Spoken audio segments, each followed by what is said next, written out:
ഞാൻ എൻ്റെ സഭയെ പണിയും, പാതാള ഗോപുരങ്ങൾ അതിനെ ജയിക്കുകയില്ല. സഹോദരങ്ങളെ, നമ്മെ നട്ടത് ദൈവമാണ്, നനയ്ക്കുന്നത് ദൈവമാണ്, വളരുമാറാക്കുന്ന ദൈവമാണ്. അതിനായി ദൈവം മനുഷ്യരെ ഉപയോഗിക്കുന്നുണ്ട്. ദൈവത്താൽ നിയോഗിക്കപ്പെട്ട ഒത്തിരി ആളുകൾ നിങ്ങളുടെ വളർച്ചയിൽ പങ്കാളികളാകുന്നുണ്ട്. എന്നാൽ ഇന്ന് പകൽ നിങ്ങളറിയണം, നിങ്ങളെ വളർത്തുന്ന ദൈവമാണ്, നിങ്ങൾക്ക് വേണ്ട ആലോചനകൾ നൽകുന്ന ദൈവമാണ്, നിങ്ങളെ ശക്തിപ്പെടുത്തുന്ന ദൈവമാണ്. നിങ്ങൾ തളർന്നിരിക്കുമ്പോൾ ഒരു വ്യക്തി നിങ്ങളുടെ അടുക്കൽ വരുന്നത് നിങ്ങൾ കണ്ടിട്ടുണ്ടാകും. അവർ നിങ്ങളെ ആശ്വസിപ്പിക്കുന്നത് പോലെ, ബലപ്പെടുത്തുന്ന പോലെയൊക്കെ ഇന്നലകളിൽ നിങ്ങൾ അനുഭവിച്ചിട്ടുണ്ട്. പ്രിയപ്പെട്ടവർ, ദൈവമായിരുന്നു, ദൈവമാണ് നിങ്ങളെ പണിയുന്നത്. ഞാൻ എൻ്റെ സഭയെ പണിയും, പാതാള ഗോപുരങ്ങൾ അതിനെ ജയിക്കുകയില്ല. ശത്രുവിന് നിങ്ങളെ തകർക്കാൻ കഴിയില്ല. ഒരു ദുഷ്ടശക്തിക്കും നിങ്ങളുടെ മുന്നേറ്റത്തെ തടയുവാൻ കഴിയുകയില്ല. ദൈവമാണ് നിങ്ങളെ പണിതുകൊണ്ടിരിക്കുന്നത്. ദൈവം ഇപ്പോൾ നിങ്ങളോട് കൂടെയുണ്ട്. നിങ്ങളെ തിരിച്ചറിയുന്നുണ്ടോ?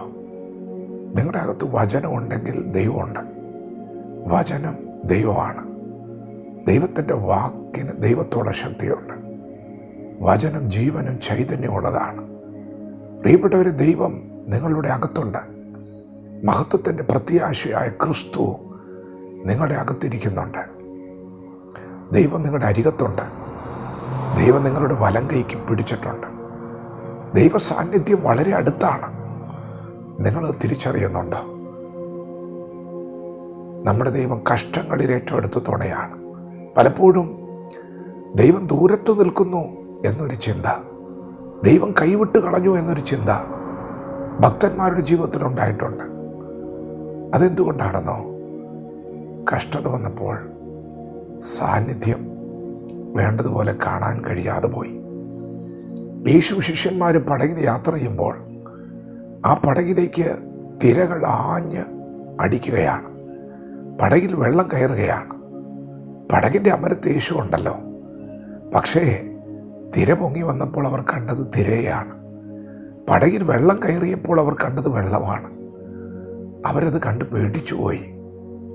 നിങ്ങളെ ഭയപ്പെടുത്തുന്ന കാഴ്ചകൾ നിങ്ങൾക്ക് ചുറ്റുമുള്ളപ്പോഴും അല്പസമയം നിങ്ങളോട് കൂടെയുണ്ട് എന്ന് പറയുന്ന ദൈവത്തെ ഒന്ന് ധ്യാനിക്കാൻ സമയമെടുത്താൽ, പ്രിയപ്പെട്ടവരെ, ആ ധ്യാനത്തിങ്കൽ തീ കത്തും. നിങ്ങൾ ഈ പ്രതിസന്ധികളെയൊക്കെ അതിജീവിക്കും. ദാവീദ് പറഞ്ഞു, നിന്നെ ഞാൻ പടക്കൂട്ടത്തിൻ്റെ നേരെ പാഞ്ഞേലും എൻ്റെ ദൈവത്താൽ ഞാൻ മതിൽ ചാടിക്കിടക്കും. സഹോദരങ്ങളെ, ദൈവം നമ്മോട് കൂടെയുണ്ട്. യേശു പടകിൻ്റെ അമരത്തുണ്ട്. യേശുവിനെ മുക്കാൻ ഒരു തിരക്കും കഴിയില്ല, ഒരു കാറ്റിനും ശക്തിയില്ല. പ്രിയപ്പെട്ടവരെ, യേശു നിങ്ങളോട് കൂടെയുണ്ട്. നിങ്ങളെ തകർക്കാൻ കഴിയില്ല, കാരണം ദൈവം കൂടെയുണ്ട്. ദൈവ സാന്നിധ്യം അത്ര ശക്തമാണ്. ദൈവം നിങ്ങളെ പണിതുകൊണ്ടിരിക്കുന്ന പകലാണ്. ഇന്ന് പകലും നിങ്ങളെ നനയ്ക്കാൻ ദൈവം ചിലരെ നിയോഗിച്ചിട്ടുണ്ട്. അവർ വെളിപ്പെട്ടു വരും. അവർ നിങ്ങളുടെ കരത്തിൽ പിടിക്കും. അവർ നിങ്ങളെ ആശ്വസിപ്പിക്കും. അവർ നിങ്ങളെ ബലപ്പെടുത്തും. എന്നാൽ ഇന്ന് പകൽ അറിയണം, ദൈവമാണ് നിങ്ങളെ നനയ്ക്കുന്നത്, നിങ്ങളെ വളർത്തുന്നത്. ഒരു വൃക്ഷത്തെ നനയ്ക്കുന്നത് പോലെ, അതിനെ പരിപാലിക്കുന്ന പോലെയൊക്കെ ദൈവം നിങ്ങളെ പരിപാലിക്കും. അതുകൊണ്ട് ഇന്ന് പകൽക്കാലം നിങ്ങൾ ഉറപ്പിക്കണം, നിങ്ങളെ തകർക്കാൻ ഒരു ശക്തിക്ക് സാധ്യമല്ല. നിങ്ങൾ വളരും, നിങ്ങൾ മുന്നേറും. നിങ്ങളുടെ ജീവിതത്തിൽ വിജയങ്ങളെ ഉണ്ടാകത്തുള്ളൂ. കാരണം യേശു ജയിച്ചവനാണ്. അതുകൊണ്ട് വലിയ പ്രതീക്ഷയോടെ മുൻപോട്ട് ചുവടുകൾ വയ്ക്കാം. പുതിയ വാതിലുകൾ തുറക്കപ്പെടുന്നു, പുതിയ വഴികൾ തുറക്കപ്പെടുന്നു. ദൈവമാണ് നിങ്ങൾ നടത്തുന്നതെങ്കിൽ അത് പച്ചയായ പുൽപ്പുറങ്ങളിലേക്കാണ്, സ്വസ്ഥതയുള്ള വെള്ളത്തിൻ്റെ അരികത്തേക്കാണ്. നിങ്ങൾ ഒരു നാൾ തകർന്നു പോകത്തില്ല. ദൈവത്തിൻ്റെ കരുതൽ നിങ്ങൾ കാണും. ദൈവത്തിൻ്റെ സ്നേഹം നിങ്ങൾ അനുഭവിക്കും. വചനത്തോട് പ്രതികരിക്കാം. ദൈവം നമ്മെ ഓരോരുത്തരെയും പകൽ അനുഗ്രഹിക്കുമാറാകട്ടെ. ആമേൻ.